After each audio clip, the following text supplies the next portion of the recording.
Hey guys, it is Ryan. I'm not sure if you know this about me, but I'm a bit of a fun fanatic when I can. I like to work, but I like fun too. It's a thing. And now the truth is out there. I can tell you about my favorite place to have fun. Chumba Casino. They have hundreds of social casino style games to choose from with new games released each week. You can play for free anytime, anywhere. And each day brings a new chance to collect daily bonuses. So join me in the fun. Sign up now at ChumbaCasino.com. No purchase necessary. VGW. Void where prohibited by law. See terms and conditions. 18+.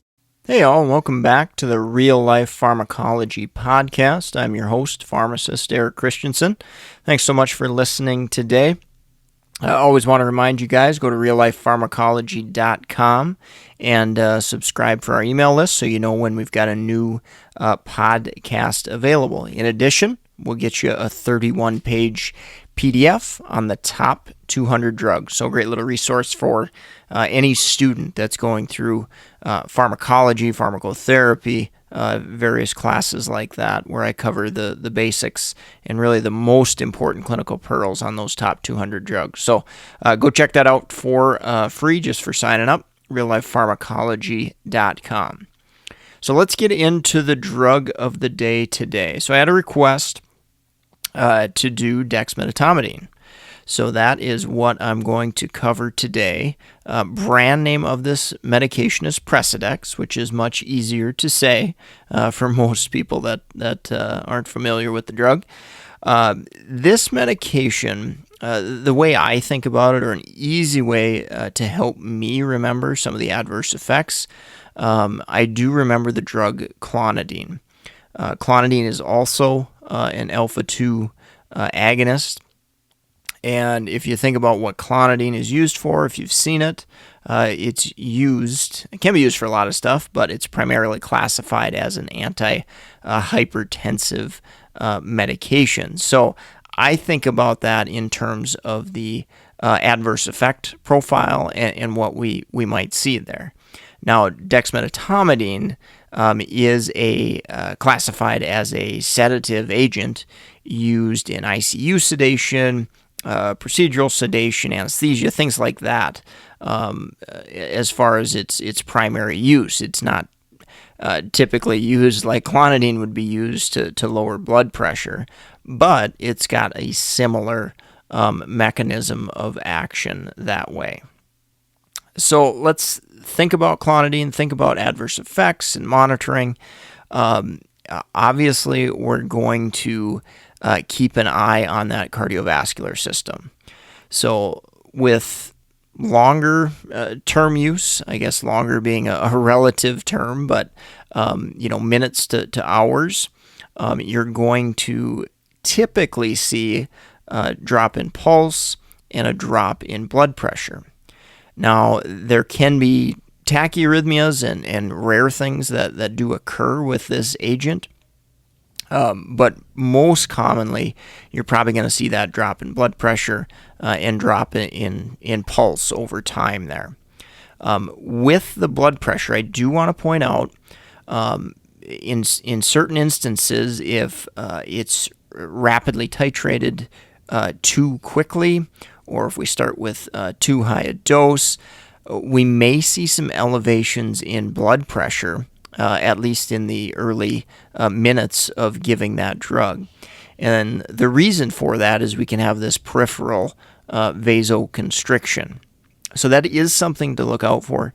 Usually, from a clinical standpoint, nothing needs to be done, but if obviously the blood pressure escalates crazy high or something, then we need to worry about it. So, backing off on the drug might be an option in that situation. So keep an eye out for that, especially when initiating the drug, because you may get this, small increase in blood pressure, but then it may ultimately come down over time as the drug gets into the central nervous system more. EKG, we're going to certainly monitor, pay attention to. Rarely it can impact blood sugars. In a patient in the hospital, we're probably going to be monitoring labs pretty regularly, especially somebody that's maybe needing ICU sedation. So, we're going to be keeping an eye on a lot of these things, and the patient is under close care in these type of settings when this drug is used. But it's important to know what we're looking for and that it's caused by the drug versus potentially another medical condition or another medication as well. Dexmedetomidine can help lower intracranial pressure, so that can be an important aspect. And just like with clonidine, I know I've seen that in the ambulatory setting, clonidine and dexmedetomidine can have withdrawal symptoms. So if you've got a patient where you've used dexmedetomidine for a while, several hours, maybe into a day or two for some reason, they've been on it for that long, there is the possibility of withdrawal symptoms if you abruptly stop that drug. So if you do happen to have a patient on it for longer periods of time, for whatever the case may be, keep an eye out. When you stop that drug, we could see rebound increase in heart rate and rebound escalation of blood pressure. Also increased anxiety, things like that as well. Think of the opposite effects of what the drug would have for the withdrawal symptoms when you take that drug away, if that makes sense. One big advantage of dexmedetomidine over other sedative agents, I guess I'm comparing it to, opioids and benzos. Those can really suppress the respiratory tract and impact breathing and the function of the lungs and muscles and all that sort of stuff. So that's obviously a problem in a patient that's critically ill, and we're trying to maybe get them back breathing on their own. If we use drugs that suppress respiratory rate, that can be an issue. Dexmedetomidine doesn't seem to impact or block or blunt respirations quite as much as some of those other drugs do there. All right, so let's take a quick break, and I will wrap up with drug interactions. If you're in the market for pharmacist board certification study materials like BCPS, ambulatory care, geriatrics, or the newer certification, board certified MTM pharmacist, definitely go check out meded101.com/store, STORE. If you're another healthcare professional looking to hone your clinical skills, learn drug interactions, learn case studies, definitely go check out meded101.com/store. We've got links to Amazon books full of clinical pearls and case studies, things of that nature. So definitely go check us out at meded101.com/store. All right, so let's finish up with drug interactions. And with dexmedetomidine, the most clinically significant issues are going to be additive effects.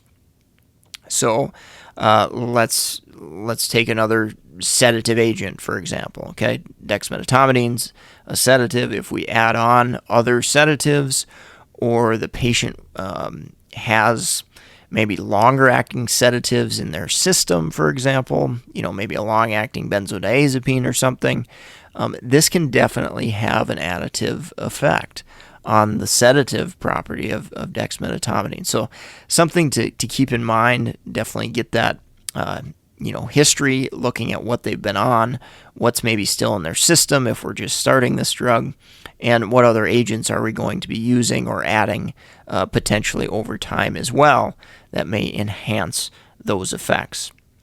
Bradycardia, I certainly mentioned as a possible adverse effect. So we've got to keep tabs on, our calcium channel blockers like diltiazem and verapamil, or beta blockers. Those can suppress heart rate and may have that additive effect. And one last one, another additive effect, certainly we've got to keep tabs on blood pressure and look at the antihypertensives that the patient may be taking, because dexmedetomidine can certainly lower that blood pressure. So definitely important things to think about, but mostly additive effects when we're talking dexmedetomidine. All right, so I think that's going to wrap it up for today. Hopefully you picked up a few clinical pearls. If you did and enjoyed this podcast, definitely leave us a rating and review on iTunes or wherever you're listening. We greatly appreciate that. Go support our sponsor, meded101.com/store, and go sign up at reallifepharmacology.com and get your free 31-page PDF on the top 200 drugs. So that's a no-brainer there to go snag that. I am going to sign off for today. Thank you so much for listening, and I hope you have a great rest of your day. Why don't more infant formula companies use organic, grass-fed whole milk instead of skim? Why don't more infant formula companies use the latest breast milk science? Why don't more infant formula companies run their own clinical trials? Why don't more infant formula companies use more of the proteins found in breast milk? Why don't more infant formula companies have their own factories instead of outsourcing their manufacturing? We wondered the same thing. So we made ByHeart, a better formula for formula. Learn more at byheart.com. Hello, it is Ryan, and I was on a flight the other day playing one of my favorite social spin slot games on ChumbaCasino.com. I looked over at the person sitting next to me, and you know what they were doing? They were also playing Chumba Casino. Coincidence? I think not. Everybody's loving having fun with it. Chumba Casino is home to hundreds of casino-style games that you can play for free anytime, anywhere, even at 30,000 feet. So sign up now at ChumbaCasino.com to claim your free welcome bonus. That's ChumbaCasino.com and live the Chumba life. No purchase necessary. VGW Group. Void where prohibited by law. See terms and conditions. 18+.